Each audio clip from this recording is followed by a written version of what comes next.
कुछ लोग हर दूसरे दिन पैर में दर्द हो रहा है, पैर में सूजन आ रही है, पैर थके हुए लगते हैं, पैर में ये तकलीफ है, कहते रहते हैं। And 80 to 90% of the times bad blood circulation is responsible for all this problems and symptoms. अगर आप ऐसे कुछ प्रॉब्लम्स से परेशान हैं और आप उसका सॉल्यूशन ढूंढ रहे हैं तो फूड में भी बहुत सारे सॉल्यूशंस हैं। इस वीडियो में मैं आपको उन 7 फूड्स के बारे में बताऊंगा जो आपके सर्कुलेशन को और ख़राब कर सकते हैं, आपकी तकलीफ को और ज़्यादा सीवियर कर सकते हैं। Stay tuned because the last 7th one will shock you.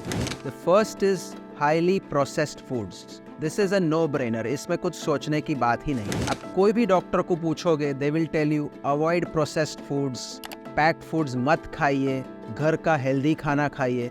पर ये प्रोसेस्ड फूड्स करते क्या हैं?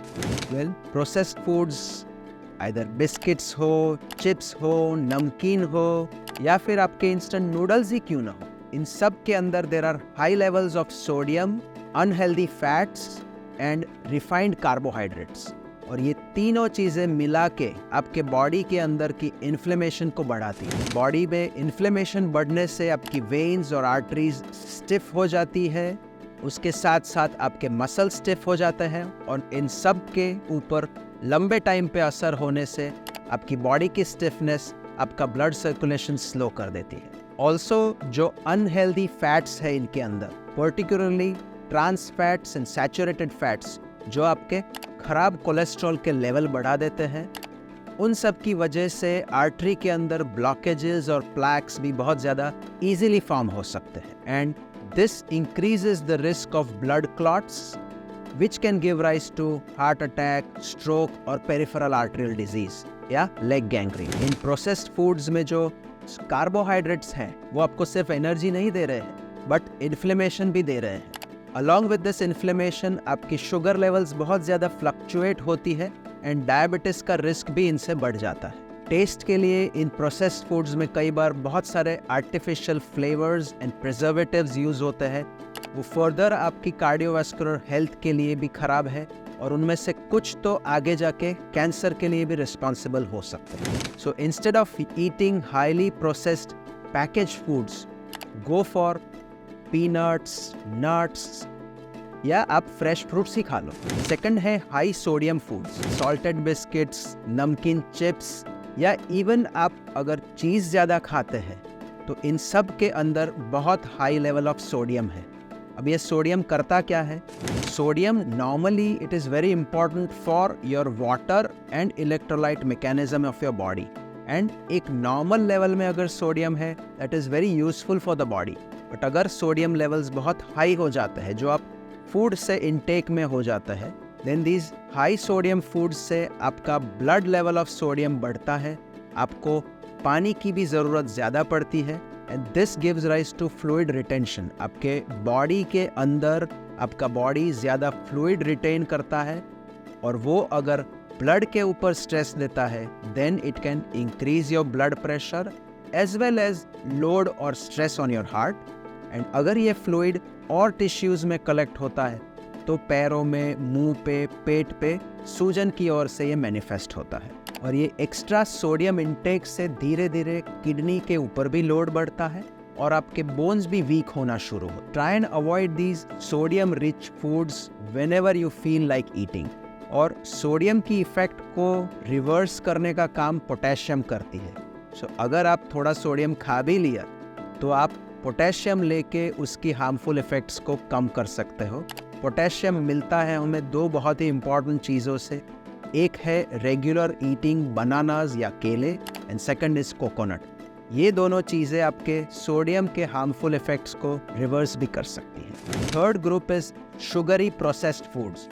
कुछ लोगों को सुबह उठ के ही चाय में 2 चम्मच चीनी चाहिए वरना उनका दिन ही शुरू नहीं होता।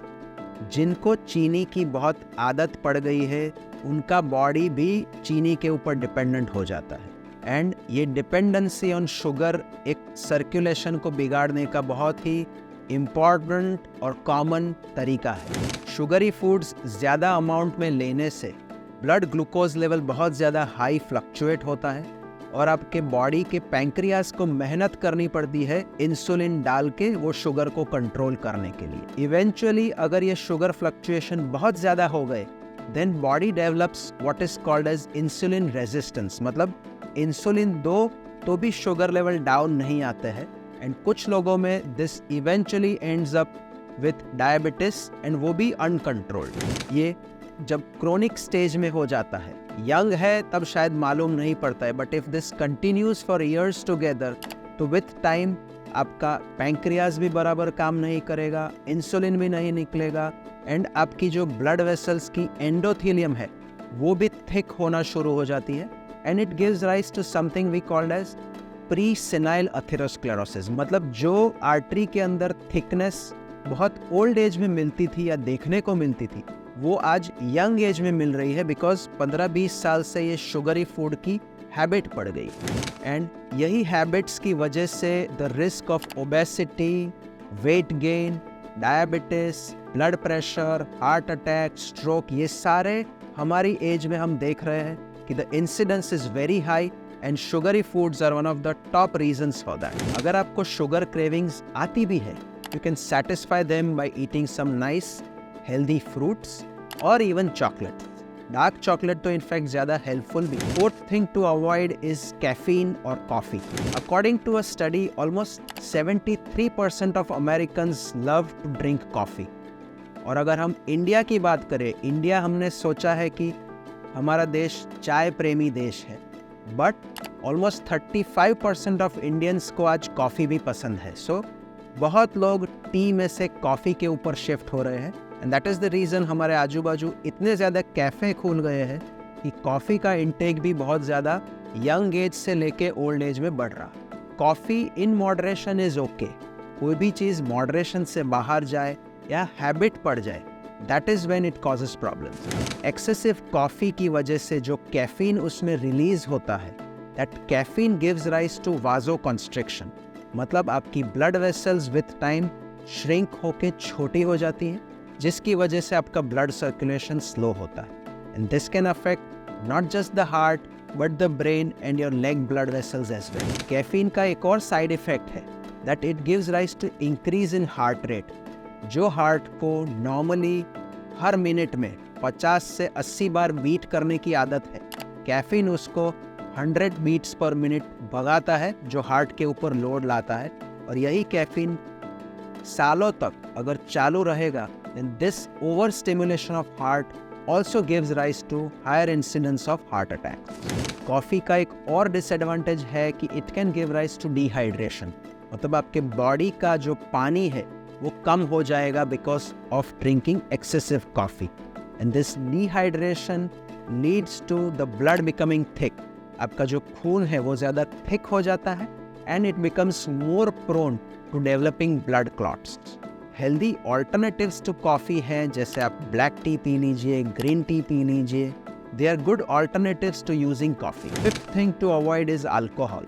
आप कहेंगे कि alcohol in moderation actually helps blood flow, तो क्यों अवॉइड करने के लिए कह रहे हैं? इन द शॉर्ट टर्म और इन अ लिमिटेड इनटेक, अल्कोहल से वाजो डायलेटेशन होता है, मतलब कि छोटी ब्लड वेसल्स खुल जाती है, फूल जाती है, and that is the reason alcohol के बाद everybody feels a sense of warmth and flushing. So vasodilation अच्छा है, but जब repeated alcohol intake मिलता है, then this vasodilation doesn't happen. In fact, vasodilation नहीं होता है और arteries ज़्यादा stiff होने लगती हैं because of excessive alcohol intake. And धीरे धीरे blood pressure बढ़ सकता है, heart के ऊपर load बढ़ सकता है, and because of alcohol and other side effects जो liver, kidney पे आती है, ओवरऑल आपके बॉडी को ये लॉन्ग टर्म में सिर्फ हार्म करेगा, बहुत ज़्यादा फ़ायदा नहीं देगा। Instead of alcohol, go for non alcoholic beverages which are specially low in sugar. बहुत ज़्यादा फेमस है नींबू पानी और detox water. These are very too simple drinks which you can have so that you can avoid taking alcohol. Sixth thing to avoid are processed meats. Processed meats में भी there is a lot of sodium as well as unhealthy fats which makes it very harmful for your entire cardiovascular system. In processed meats में saturated fats and trans fats बहुत ज़्यादा है, जो आपके body का harmful या bad cholesterol बढ़ा देते हैं। तो आपका अगर ये LDL कोलेस्ट्रॉल लेवल बढ़ जाता है, the chances of developing arterial blockages increases, and these blockages is what gives rise to problems like heart attacks, stroke and leg attacks. काफ़ी बार ये प्रोसेस्ड मीट्स में सोडियम लेवल की वजह से भी फ्लूइड रिटेंशन, ब्लोटिंग, स्वेलिंग ये सब भी हो जाता है। जिनको नॉन वेजिटेरियन फूड का शौक है, instead of processed meets go for foods like fish. Fish actually circulation के लिए भी हेल्पफुल है। 7th thing which you should avoid is condiments.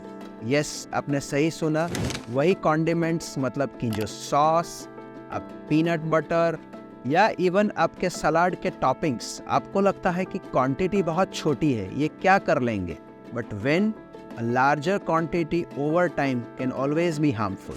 In condiments में इवन आप मेयोनीज भी खा रहे हैं तो इन सब के अंदर अनहेल्दी फैट्स, शुगर और सोडियम, ये तीनों चीज़ें ज़्यादा होती है। इन सब का रीज़न कहते हैं टेस्ट के लिए, बट ये टेस्ट के साथ साथ आपके बॉडी को अंदर से खराब कर रहे हैं and they can give rise to problems like obesity, excessive weight gain and lead to higher circulation problems. तो अगर यंग एज से ही आप बच्चों को प्रमोट कर रहे हैं कि ये टॉपिंग्स में ये डालें वो डालें, ट्राई एंड रिस्ट्रिक्ट इट, क्योंकि अगर ये आदत यंग एज से लग गई तो आगे आगे 20-30 सालों में तो ये पूरे बॉडी को बहुत ख़राब कर सकते हैं। अगर आप हेल्दी कॉन्डिमेंट्स यूज़ करना चाहते हैं, use freshly homemade sauces और सैलड without topping।